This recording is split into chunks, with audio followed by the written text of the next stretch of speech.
against Eddie Butler. Drew Goodman, Jeff Houston upstairs, joined by an old friend. I mean, I don't mean old, but a friend I've known for a long time, 30 years now.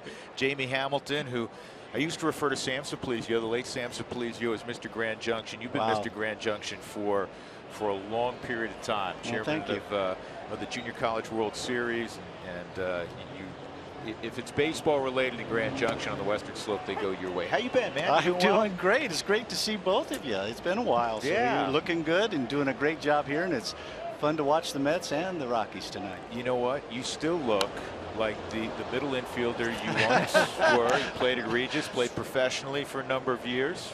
Well, Huey made my day. He said 240 and catch the ball. If I could only hit 240, might be up here. Why do you think I said that?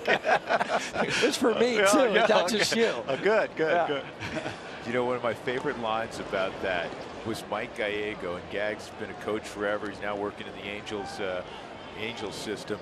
And he would tell kids, he goes, "Yep, I hit 230. Hit 230 for 10 years." He goes, "You try to stay up here hitting 230. That takes some real talent to hit 230 and stick around as long as I did." But he could pick it. 1-2 on right. It's too tall. 2-2. So the Junior College World Series, and that's where we first met, because we tell a different incarnation of Root Sports. We used to televise it every year, and it was awesome because people turn out every single night for that event, and you see some dynamite baseball, and it's around the corner. Well, it is. May 28th is the first pitch, and we have teams qualifying this week, and you being a JUCO guy as well, you get that. It's pressure's going on, and San Jacks is one of the top teams. Santa Fe out of Florida is qualifying, and there's lots of good things going on.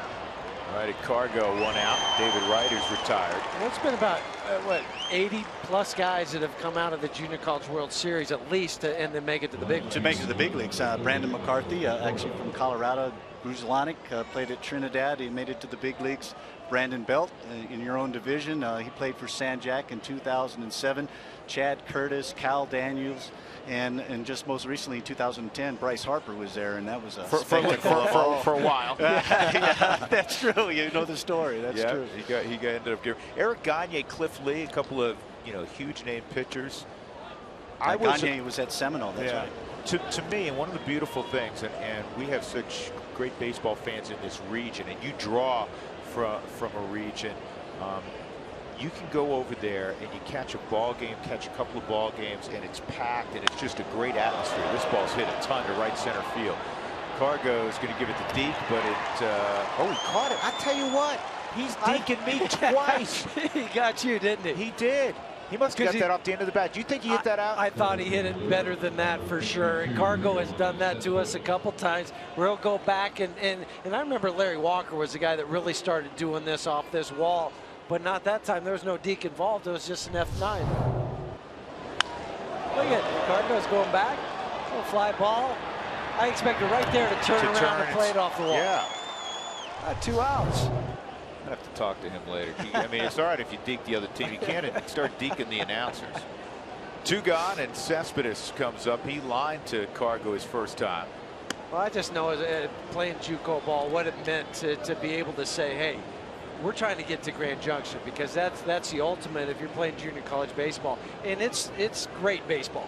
It is really good baseball, and what's really good is the fans appreciate it. And talking with the front office and the local ownership of the Grand Junction Rockies, the fans appreciate what you do. I mean, if you get a guy on and get him over, fans are clapping for that, and I think that's what helps these guys progress. And seeing Eddie pitch and having done that a couple of seasons ago in Grand Junction is pretty cool.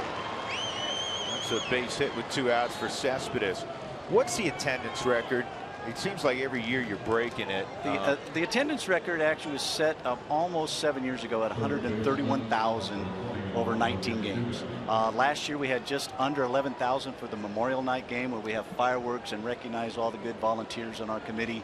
And it's a family event. And oh, by the way, there's a baseball game going on, and we have now 4th generation fans coming to the games, and we have volunteers doing this. It's phenomenal. And the facility. Well, facilities even more. Yeah. You know, Suplizio Field and $8.3 million arena remodel that was handled by, spearheaded by the JUCO committee, a bunch of volunteers, and we're taking care of making that payment for the next 25 years. And I don't know that I'm going to be around that long to do that. Yeah, you know you're going to be there. I know you will be. 1 strike on Lucas Duda, 2 out. Cespedes at first base. Rockies ahead 2-1.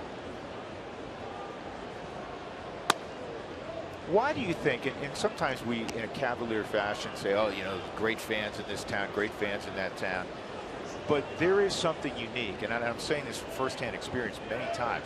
There's something unique about the Grand Junction area. They love baseball. Can you put a finger as to why it's always resonated with them? I'll go to some guys' names. I'll tell you, Buzz Bertman. I'll tell you what we're going to do. If Carr gets there, he will. We're going to hold that. You stick around for next half I'd inning? love to. We'll come back more with Jamie Hamilton, more on the Junior College World Series. Eddie Butler and the Rockies ahead 2-1. Middle of 3 at 20th and Blake.